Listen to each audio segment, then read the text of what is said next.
Delhi high court के justice Yashwant Verma के आवासीय परिसर में जले हुए नोट मिलने का मामला अब गर्माता जा रहा है और इस घटना के बाद कई प्रश्न खड़े हो रहे हैं। अपने खास मेहमानों से इस प्रश्न का जवाब तलाशेंगे, लेकिन उससे पहले एक रिपोर्ट हम आपको और दिखाते हैं।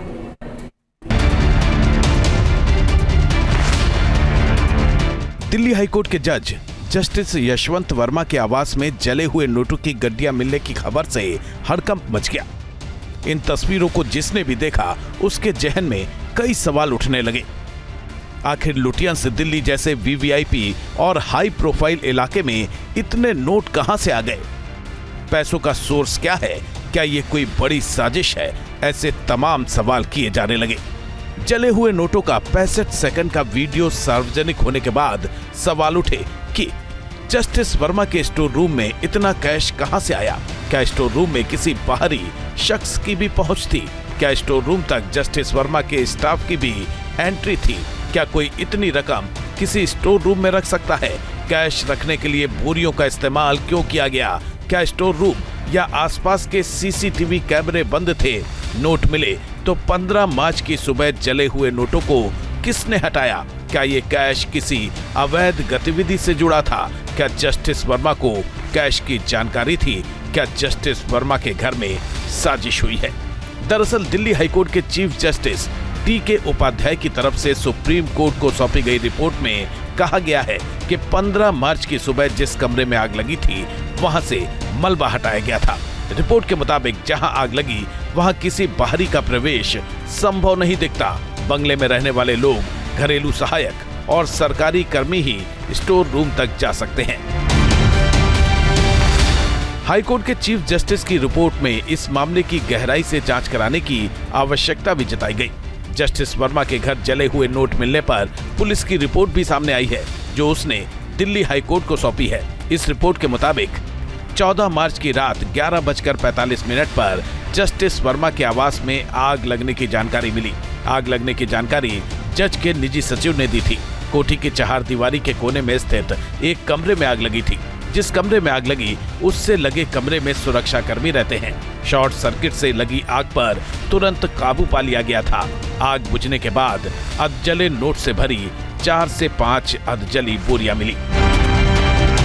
हाईकोर्ट की रिपोर्ट और जले हुए नोट मिलने के बाद से उठ रहे तमाम सवालों के जवाब तलाशने के लिए सुप्रीम कोर्ट ने 3 सदस्यीय इंटरनल कमेटी भी बना दी है। कमेटी में पंजाब एंड हरियाणा हाईकोर्ट के chief justice शीलू Nagu, Himachal Pradesh high court के चीफ जस्टिस जी.एस. संधावालिया और कर्नाटक हाईकोर्ट की जस्टिस अनु शिवरामन शामिल हैं। इस बीच जस्टिस वर्मा के घर से जले हुए नोट मिलने के मामले की सीबीआई से जांच कराने की भी मांग उठने लगी है। Suspicion about the integrity of a particular judge and suspicion about the manner in which the matter is being dealt with. A very known sentence is the judge's wife, or basically judges are Caesar's wife. They have to be above suspicion. That is why I say that the matter should be inquired or investigated not by the in-house committee, rather by CBI or ED. That is why I say that there are loopholes. The normal public, and as per High Court Bar Association Allahabad has specifically demanded this thing from the Supreme Court administration, that matter should be investigated. Why not matter should be investigated by criminal specialized agency? In-house committee has got no tool, expertise to investigate a criminal matter. But these agencies have expertise to investigate the criminal matter. They have tools, various study, various researchers have given them so many tools. फिलहाल Delhi high court के chief justice को जज यशवंत वर्मा को कोई न्यायिक काम न सौंपने के लिए कहा गया है। सुप्रीम कोर्ट कॉलेजियम ने सरकार से जस्टिस वर्मा का ट्रांसफर इलाहाबाद हाईकोर्ट में करने की भी सिफारिश करती है। हमारे साथ मेहमान लगातार जुड़े हुए हैं। आदिश जी अग्रवाल साहब, मैं आपसे ब्रेक से पहले यही समझ रहा था, आप कह रहे हैं कि नॉर्मलाइज वे में नहीं करें। आपका मानना है कि सुप्रीम कोर्ट ने 3 जजों की जो एक कमेटी गठित की है उस पर भरोसा रखना चाहिए, नो नीड ऑफ सीबीआई और एनीथिंग, क्योंकि सीबीआई तो पॉसिबल भी नहीं है। सिंह साहब ने बहुत अच्छे से समझाया भी था। मतलब आपका मानना है कि जो है वो सही है, उससे सब कुछ मिल जाएगा, दूध का दूध पानी का पानी हो जाएगा। ये इन तरीके के केस में कोई डिले नहीं है। अगर उनके यहाँ हेलो हाँ सर बोलिए अगर ना। उनके यहाँ किसी से पैसे आए तो चीफ जस्टिस ने क्वेश्चन रेज किए हैं,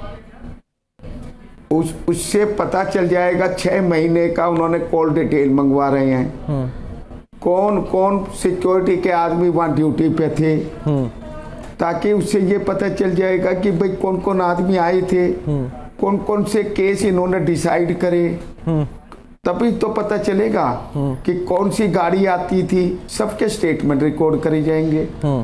आज उस दिन खुद नहीं थे जज साहब, उनकी फैमिली नहीं थी, पर एक जो आपका कहना कि इतना सिक्योरिटी होती है, उसके बावजूद कोई और कैसे ये पैसे प्लांट कर सकता है, आपको ये पता होना चाहिए। आप बंगलोज देखिएगा जजेज के, मिनिस्टर्स के, सीनियर एमपीज के, उनकी बड़ी कोठी होती है, रहने का इलाका एक अलग होता है, बीच में बैक साइड में सर्विस लेन के साथ सर्वेंट क्वार्टर होते हैं, 7-8 सर्वेंट क्वार्टर होते हैं, वहाँ गैरेज होती है, और ये भी जो जहाँ इंसिडेंट हुआ बताते हैं वो वाला भी सर्वेंट क्वार्टर के साथ भिड़ा हुआ था।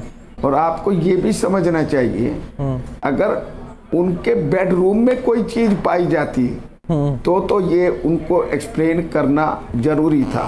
उनके बेडरूम में हर एक आदमी नहीं जा सकता, उनका सिक्योरिटी वाला भी नहीं जा सकता, परंतु जो ये सर्वेंट क्वार्टर के साथ ओपन रूम है जिसमें ताला नहीं लगता था, कूड़ा कबाड़ा वहां पर रखा जाता था, कोई जज अगर उसने किसी तरीके के, चाहे अपने कमाई के, अपने सैलरी की तनख्वाह होती, चाहे करप्शन की होती, कोई भी खुली जगह जो वनरेबल जगह जहाँ और कोई आदमी आ सकता है, आजकल कौन नहीं चुरा सकता पैसे। अगर किसी को लगे कि ये पैसे रखे हैं, सिक्योरिटी वाले भी चुरा सकते हैं या नहीं चुरा सकते। आप अपने घर में ताला लगाकर अपने तिजोरी को अपनी अलमारी में घर की वो रखते हैं, सर्वेंट के सामने खोलते भी नहीं है। तो अगर उनके अपने पैसे होते तो वो वहाँ नहीं रखते, उन्हें ये डर होता कि भाई मेरे को छापा पड़ने वाला है, तो छापा तो सर्वेंट क्वार्टर में भी चेक करा जाता। ये नहीं सोचेगा कि सर्वेंट क्वार्टर में जो इन्वेस्टिगेटिंग अथॉरिटी वाले, कोई इनकम टैक्स वाले या और कोई एजेंसी सर्वेंट क्वार्टर में नहीं देखती।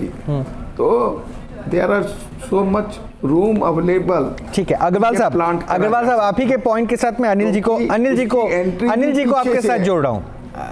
अग्रवाल साहब अनिल जी को आपके साथ जोड़ रहा हूँ। अनिल साहब जी अग्रवाल साहब को सुन लिया होगा, मैं रिपीट करूँ उसमें एक लाइन खाली जोड़ देता हूँ। साहब को भी सुन लिया मैंने, सिंह साहब को भी सुन लिया। हाँ, मैं दोनों लोगों से क्षमा मांगते हुए उन्हें क्लैरिफाई करना चाहता हूँ। एक जजमेंट है वीरा स्वामी का 1991 का, जिसमें प्रिवेंशन ऑफ करप्शन एक्ट के मैटर पर सुप्रीम कोर्ट का जजमेंट है। उस जजमेंट में यह होल्ड किया कि हाई कोर्ट जजेस आर पब्लिक सर्वेंट, नंबर 1। दूसरा होल्ड किया they are to be treated like public servant only after the permission of chief justice of India. इस घटना में पुलिस ने जो रिकॉर्ड किया, एविडेंस रिकॉर्ड किया और चीफ जस्टिस के पास परमिशन के लिए लेटर लिखा, चीफ जस्टिस को इन्फॉर्म किया, पूरा प्रोसीजर पूरा किया, but permission was not granted. अगर सीबीआई, जैसे सिंह साहब ने कहा, सीबीआई हो ही नहीं सकती, absolutely incorrect with due respect to mister Singh. Veera Swami का जजमेंट पढ़ लें, सीबीआई को एफआईआर रजिस्टर करने की सिर्फ परमिशन चाहिए, अगर परमिशन मिल जाएगी तो रजिस्टर हो जाएगी एफआईआर। कुछ सही कह रहे हैं सर। नंबर 1। नंबर नहीं, मुझे क्लैरिफाई करने दीजिए, क्योंकि आप लोगों ने एक ऐसा नैरेटिव क्रिएट किया है, उस नैरेटिव में क्या लूपहोल्स है वो बताना चाह रहा हूं। मैं क्षमा चाहता हूं, मेरी बात बुरी मत लगे आप लोगों को, आप सम्मानित लोग हैं, हर आदमी को अधिकार है अपनी बात कहने का। सेकेंडली, 3 मेंबर्स, सही कह रहे हैं सर। अग्रवाल साहब, जो आपने कहा आपने एक ऐसा नैरेटिव जी। क्रिएट किया जैसे कि उस बंगलों के समय जब ये रिकवरी हो रही थी तो आप वहां खड़े थे, आपको कैसे पता ताला नहीं था? क्या आपने किसी रिपोर्ट का सर मेरे को ये सारी वर्किंग मेरे को एमपीज के मिनिस्टर के सब जो के सिस्टम पता है मुझे। मतलब आप बता रहे हैं कि हियर से है। हैव यू सीन कि उसमें ताला नहीं लगा था? किस रिपोर्ट में लिखा है कि हियर उसमें से ताला नहीं बोलता मैं तो रियलिटी आप बोलता हूं। आप या तो प्रमाण दीजिए या इस तरह की बातें मत करिए। ताला नहीं लगा था, किस आधार पे आपने ये कहानी बना दी? लोहे का गेट है, आप फोटो देखिए उसकी, ये तो ये लोहे का गेट है, ये तो उस पर ताला जस्टिस है या वर्मा ने नहीं है, ये लिखा किसी है। रिपोर्ट में नहीं अग्रवाल साहब देखिए, don't try to mislead and don't try to infuse a story to defend a corrupt man. आपसे मैं जानता हूं आप मेरे भी को मिसलीड करने का क्या फायदा सर? तो आप गलत बात क्यों कर रहे हैं? ताला नहीं था, आपने स्टेटमेंट दिया है। मैं आपसे गलत नहीं सिर्फ कर रहा, जानना मैं चाहता वो हूं बयान कि बता शायद रहा मैं हूं गलत जो जस्टिस वर्मा ने लिख मेरी के बात दिया सुन है। लीजिए, शायद मैं गलत हूं क्योंकि मुझे किसी कागज से ये नहीं पता कि ताला लगा था कि नहीं लगा था, दोनों स्थितियां मुझे नहीं मालूम। तो आपने ये बातें क्यों की? You are a responsible person, now you are on the national media and making a statement which is contrary to the report. Number 1। Number 2, आपने कहा पीछे सर्विस रोड थी, रणवीर रोड के पास में ये घर था। बिल्कुल गलत, एब्सोल्युटली इनकरेक्ट। जहां सीआईएसएफ की सिक्योरिटी 200% बोल रहा हूं। ये आप मैप मंगवाइए, उसका चेक करिए। मेरे को कहां जो था, कहां सर्वेंट नहीं था, कहीं भी आप सुनिए अग्रवाल साहब, कहां था कहां नहीं था, ये मटेरियल ये सर आज की डेट में सर ताला लगा था नहीं, मैं उसकी गारंटी मैं तो जो आज की डेट में आदिश भाई, अगर उस कमरे के अंदर अलकायदा का आतंकवादी जाके बैठ जाए और पार्लियामेंट पे बम गिरा दे, जज साहब कहेंगे हमको नहीं पता था, छोड़ देंगे आप? अगर वो ये ऐसा कह रहे हैं, ये देश वो है मतलब सर, इंदिरा गांधी को उसके सिक्योरिटी गार्ड ने मार दिया। अगर ऐसा कह रहे हैं तो वो रिस्पॉन्सिबिलिटी से इनकार कर रहे हैं, इसका मतलब वो फर्दर एग्रीवेट कर रहे हैं सिचुएशन को, and is not able to hold the post of ए जज। जज मींस गॉड। जनता जज को भगवान समझती है। कोई भी भगवान के घर में जले नोट मिल रहे हैं, जितना बंडल है आप गौर, मैं अभी आपको बता रहा हूं, मुझे अभी किसी ने बताया कि 1 करोड़ की नोट अगर होगी तो 23 किलो कागज होगा। 23 किलो कागज को आप अपने सामने रखिए और अभी जलाइए। अगर एक मुट्ठी से ज्यादा राख मिले तो बताइएगा, क्या वहां एक मुट्ठी राख है उस कमरे में? उस कमरे की राख देख लीजिए, 20 बोरे में भरने लायक राख है। एक मुट्ठी की राख 1 करोड़ रुपया जलाने पे 1 मुट्ठी राख आएगी। आप इस सारे एविडेंस के बाद, अच्छा सुनिए, अब आप बात करते हैं, मुझे ये बता दो सिंह साहब, मैं आपको से रिक्वेस्ट कर रहा था, एक आपने सारी बातें तो आप बिल्कुल आपने सही परिदृश्य में की हैं, लेकिन एक चीज में थोड़ा सा ध्यान एनके सिंह सर को भी प्लीज स्क्रीन पे लाइएगा। बोल दीजिए, एक पॉइंट भी मैं सबका ले लूंगा फिर मैं एनके सिंह सर केवल इतना सिंह साहब से कहना चाह रहा था कि मुझे इस 3 मेंबर कमेटी या कॉलेजियम सिस्टम पे विश्वास क्यों नहीं है, मैं ये बताना चाहता हूं। आप देखिए, जो एविडेंस पब्लिक डोमेन में आज की डेट में उपलब्ध हैं, मैं केवल उन पे बात करता हूं। पहला तो वो रिपोर्ट है जिस रिपोर्ट के पन्नों पर ब्लैकनिंग की गई, पूरे पैराग्राफ को हटाया गया। नंबर 1, इसका मतलब एविडेंस को पब्लिक से रोका गया, कोई डिनाई आप कर सकते हैं इस बात को। नंबर 2, जो वीडियो जारी किया गया, उस वीडियो में आग बुझने के बाद का सारा रिकॉर्डिंग है। वहां से वीडियो दिखाइए कि आग जल रही थी, आदमी ने ताला खोला, नहीं खोला, दरवाजा खुला था, क्या था, वहां से वीडियो क्यों नहीं दिखाया जा रहा? इसलिए मुझे डाउट है। ये बात आपकी बिल्कुल सही है। वीडियो आजकल हर एक के पास है। एक बार रिएक्शन, मेरे पास नहीं है। एक बार सिंह साहब का रिएक्शन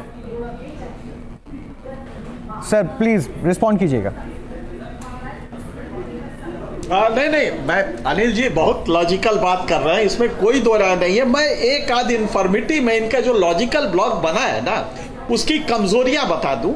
बहुत सिंपल सी है, जो एग्री करेंगे, क्योंकि हम लोग पॉलिटिशियन नहीं है, हम लोग एग्री कर सकते हैं। बहुत सिंपल सी बात है कि अगर आपके कॉन्स्टिट्यूशनल प्रोविजन में ये नहीं प्रोवाइडेड है तो आप एक्वायर नहीं कर सकते। हाँ, सुप्रीम कोर्ट के पास अबाध शक्तियां हैं, वो चाहे तो उसको फिर से डिफाइन कर दे, वो एक अलग बात है। लेकिन जहां तक कॉलेजियम के कंडक्ट का या उसका सवाल है, पहले छोड़ दीजिए कि ट्रांसफर में बहुत बचकानी हरकत की थी।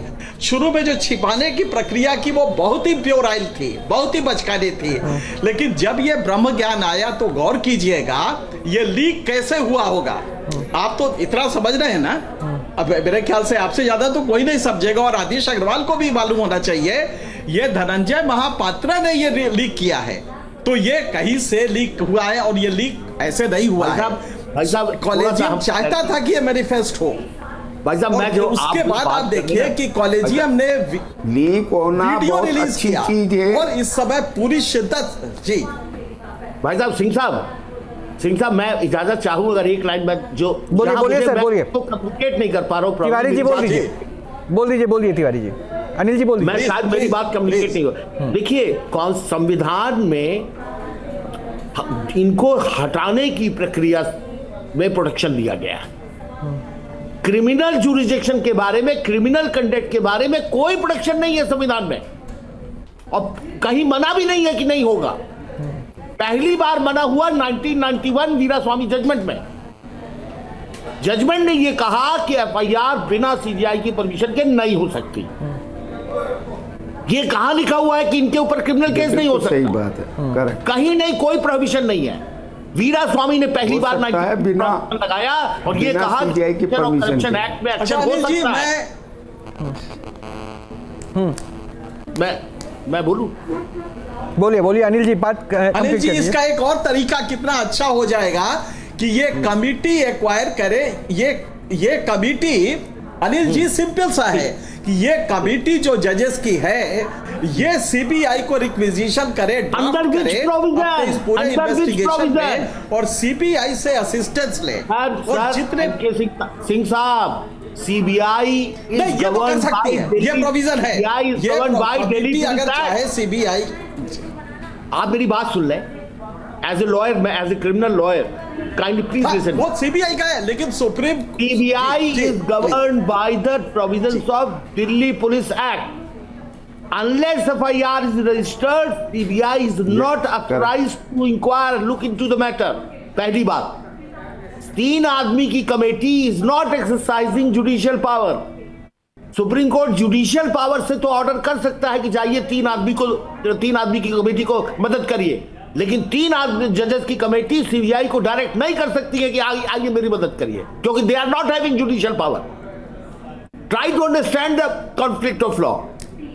Try to understand this situation that कम से कम 2 जजमेंट सुप्रीम कोर्ट के हम आपको दिखा दें जिसमें कि सुप्रीम कोर्ट ने ये पावर एक्वायर किया है, और कमिटी बना के वो इसको कर सकती है। 2018 का जजमेंट, 2015 का जजमेंट। और जहां तक मैंने फिर कहा आपसे, और दूसरा ये कि जब तक कॉन्स्टिट्यूशन में है, सुप्रीम कोर्ट जुडिशियल पावर से, जजमेंट से कुछ भी कर सकती है, लेकिन 3 मेंबर कमेटी को जुडिशियल पावर नहीं है। वो नहीं ऑर्डर कर सकते सीबीआई को कि आइए मेरी मदद करिए। यही तो मैं कह रहा हूं आपसे। और बिना एफआईआर के सीबीआई कोई नहीं कह रहा है कि जुडिशियल पावर है जी, बिल्कुल सही है। तो कैसे करेंगे 3 मेंबर कमेटी? कैसे जांच करेंगे? कौन सा टूल्स है उनके पास? मदद वो ले नहीं सकते, बुला के पूछेंगे। कौन सा इंप्लॉय उनके सामने फेयरली बात करेगा? किसी इंप्लॉय में हिम्मत है कि जज के सामने कमरे के अंदर जाने में बड़े बड़े वकीलों की हालत खराब होती है। हमने अपनी आंख से देखा है जूनियर वकीलों की क्या हालत। और वही एम्प्लॉय सीबीआई के सामने बात करेगा। मुझे नहीं समझ में आ रहा है कि कैसे होगा। जवाब देगा, क्योंकि सीबीआई उसकी बॉस नहीं है। सीबीआई उसकी बॉस नहीं है, इसलिए वहां उसके इंडिपेंडेंस पर आप पुलिस के डर से तो ऐसे ही कांपते रहते हैं। पुलिस के डर से वो डरे जो एक्यूज्ड है। गवाह क्यों डरेगा? गवाह क्यों डरेगा? उनका चपरासी जो उस कमरे में ले जाके नोट रखा है, वो उनसे डर सकता है। पुलिस वालों को तो बता देगा कि हाँ साहब हमको कहे थे नोट रखने के लिए। नहीं, इतना सरल भी मुझे नहीं लगता कि हो जाएगा कि सीबीआई के सामने भी गवाह नहीं डरता। अच्छा अनिल जी, अब मैं दूसरे एक पॉइंट पे आता हूं, क्योंकि देखिए अब ये तो बहस का मुद्दा है, क्या होना चाहिए नहीं होना चाहिए, उसमें बहुत सारे पॉइंट्स आप लोगों ने बताए। मैंने लॉजिकली आपको समझाया। नहीं सर, मैं नेचुरली वही कह रहा हूं सर। इन लॉजिक्स के बाद दर्शकों पे कम से कम ये तो समझ में आ गया ना कि कैसे किस दिशा में चीजें जारी है और क्या क्या प्रोविजन है। लेकिन सर आनंद कवर अप करने का प्रयास हो रहा है, कवर अप करने का प्रयास हो रहा है। राइट, ओके आनंद जी, अब एक बात जो आदेश जी ने कहा था ना, मैं वहां से शुरू कर रहा हूं। हालांकि उनका काउंटर अभी अनिल जी ने बहुत अच्छे तरीके से किया। क्या ये पॉसिबल नहीं है जो कह रहे हैं कि उस कैंपस में कौन जा सकता है, नौकर जा सकते, बोरियां जारी हैं, पैसों की बोरियां, पूरा प्रोमाइस जो है सीसीटीवी के क्षेत्र में रहता है, हाई सिक्योरिटी रहती है, और क्या इतना सरल है कि कुछ पता ही ना चले आपके नाक के नीचे जहां आप रह रहे हैं, आपकी फैमिली रह रही है? देखिए जी, मैं समझता हूँ और मैंने पहले भी कहा था, चौकीदार नहीं है जज कि वो पीछे वाले दरवाजे पे बैठा है। पहली चीज कि special condition require special response. ये जो इंसिडेंट है अपने आप में बहुत अजीब इंसिडेंट है। इसके कारण से पूरे जुडिशियल सिस्टम, जो हमारा हायर सिस्टम है, उस पूरे सिस्टम पर आज एक प्रश्न चिन्ह खड़ा हो गया है। और इसलिए ये बहुत जरूरी है जो वो कह रहे हैं कि हमें विश्वास नहीं है। इस विश्वास को कायम करने के लिए एक ढंग की व्यवस्था की जाए, क्योंकि जांच करना, इंक्वायरी करना, इन्वेस्टिगेशन करना, दोनों में बहुत अंतर है। अब यदि वो जो आर्गुमेंट दिया जा रहा था कि भाई जो जुडिशरी के जो जजेस होते हैं वो उनसे पूछते हैं और उनको ये करते हैं वो करते हैं, तो क्या इंक्वायरी नहीं कर सकते? इस आधार पर तो सीबीआई के अधिकारी वो अपना बयान देते हैं और उनके कोर्ट में जाकर के जुडिशियल अधिकारी जो भी होते हैं उनके सामने अपना जवाब प्रस्तुत करते हैं। उन्हें भी कुछ पता होता है। उसका मतलब ये नहीं कि वो उसके एक्सपर्ट बन जाएंगे। हर एक का अपना अपना जुरिडिक्शन है और उनकी एक्सपर्टीज होती है। इन्वेस्टिगेशन सीबीआई अच्छे ढंग से कर सकती है, इंक्वायरी ये कर ले, इसमें कोई समस्या नहीं। परंतु जो आप कह रहे हैं वो प्रश्न उन्होंने भी उठाया था। यदि आप अधिकारियों से या किसी का बयान लेंगे, बयान लेने का एक तरीका होता है, पूछताछ करने का, इसका उसका। मैं नहीं समझता कि किसी जुडिशियल अधिकारी के पास इतना टाइम है या इतना टाइम वो लगाएंगे कि वो डिटेल में वो उससे पूछ पाए, उसे ढंग से पॉइंट टू पॉइंट उनसे पूछें। मैं नहीं समझता कोई जुडिशियल अधिकारी जो है, और वो भी इतने ऊंचे पद पर जो बैठा हुआ है। इसलिए उनको अपने साथ सीबीआई को जिस रूप में भी लेना है उन्हें लेना चाहिए। उसके माध्यम से ये कार्रवाई ज्यादा क्लियर। अभी कहा जा रहा था आपके माध्यम से कि भाई सुप्रीम कोर्ट अपना सिस्टम जो है वो अपना इवॉल्व कर सकता है, वो जो कुछ जिस ढंग से करना चाहती है, तो वो अंडर स्पेशल सर्कमस्टांसेस वो अपना वो तो भी सिस्टम अनिल जी ने कहा कि under special circumstances supreme court चाहता है तो खुद से सीबीआई को अपॉइंट कर सकता था। हालांकि सिंह साहब उससे ये भी कह रहे थे कि अगर ये रिक्वेस्ट जांच के बाद हो तो वो भी बहुत प्रोमिनेंट हो सकता था। अच्छा एनके सिंह सर, यहां से आगे क्या देख रहे हैं अब आप?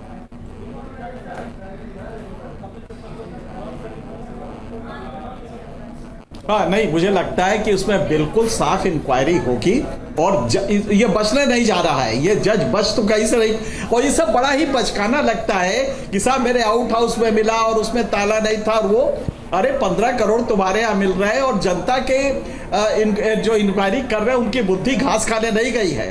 तो लिहाजा ये बड़ा प्योराइल अटेम्प्ट है, इसको छोड़ दीजिए।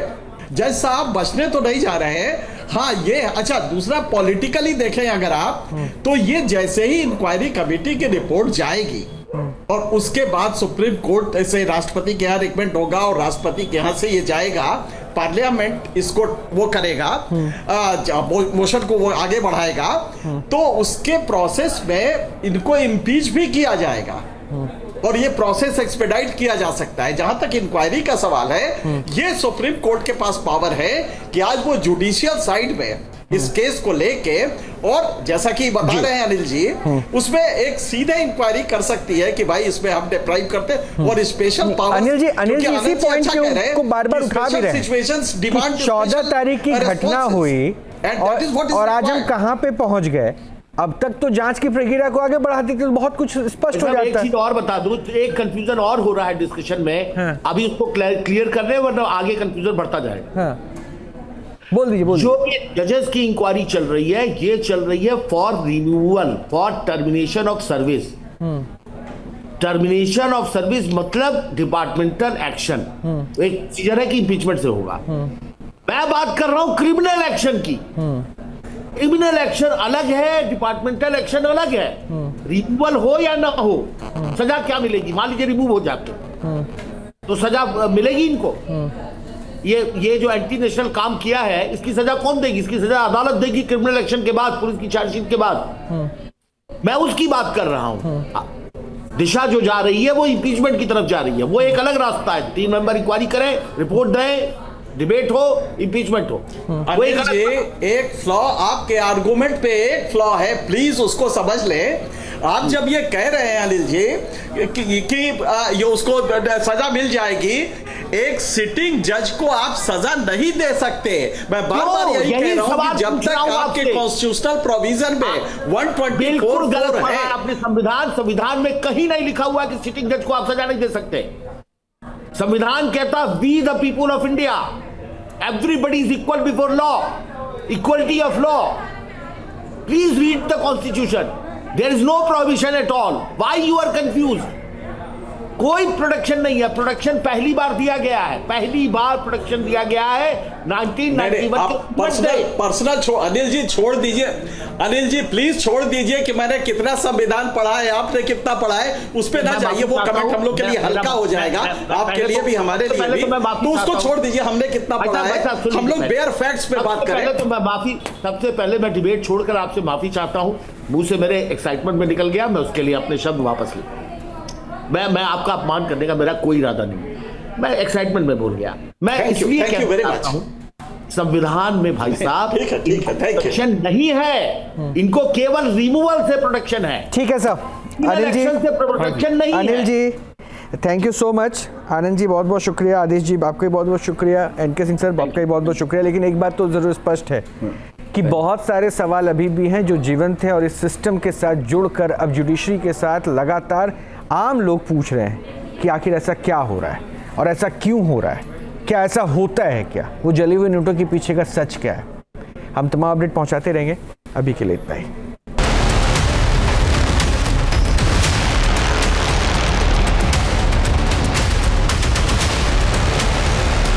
न्यूज नेशन अब व्हाट्सएप पर खबरों के ताजा अपडेट के लिए न्यूज नेशन के इस QR कोड को स्कैन करें।